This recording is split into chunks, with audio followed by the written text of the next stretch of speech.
বেরেঙ্গা ঈদগাহ ময়দানে পবিত্র ঈদুল আজহার নামাজ আদায় করা হয়। এদিন ঈদের নামাজ পরিচালনা করেন মৌলানা ইমদাদুর রহমান লস্কর।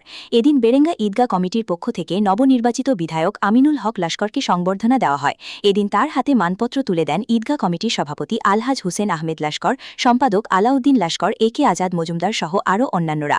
এদিন আমিনুল হক লস্কর তার বক্তব্য বলেন, এবছর মুসলিম মানুষরা গরু কোরবানি থেকে বর্জন করার অনুরোধ করেন। তিনি বলেন, অন্য পশু দেওয়ার আহ্বান করেন। তিনি এদিন আপামর বরাকবাসীকে ঈদের শুভেচ্ছা জানান তিনি।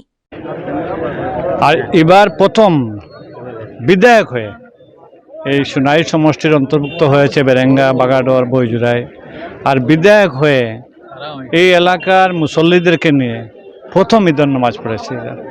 অনেক তৃপ্তি পেয়েছি। গত 16 থেকে 21 পর্যন্ত বিধায়ক ছিলাম, সোনাইয়ের বিধায়ক। আমি বেরেঙ্গা থেকে গিয়ে সোনাইতে বিধায়ক হয়েছিলাম।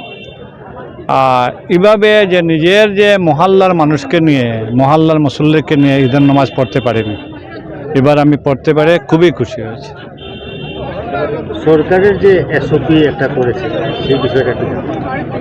সরকারের কোন এসওপি? কুরবানি নিয়ে সরকারে তো গরু কুরবানির উপরে নিষেধাজ্ঞা আনিছে, যাতে গরু কুরবানি না হয়। তে আমরাও যারা ইসলাম ধর্মাবলম্বী মানুষ সবে আমরা সিদ্ধান্ত নিয়েছি যে এইবার আমরা গরু কুরবানি দিব না। যেহেতু সরকারে একটা কাউ প্রোটেকশন বিল এনে এই গরু কুরবানির উপরে নিষেধাজ্ঞা এনেছে, আমরা এই সরকারের এই নিষেধকে সম্মান জানিয়ে এবার পুরো আসামে আমরা কোনো জায়গাতেই আমরা গরু কুরবানি দিচ্ছি না। যে কুরবানি জায়েজ ওই জায়েজ পশুকে আমরা কুরবানি দিচ্ছি।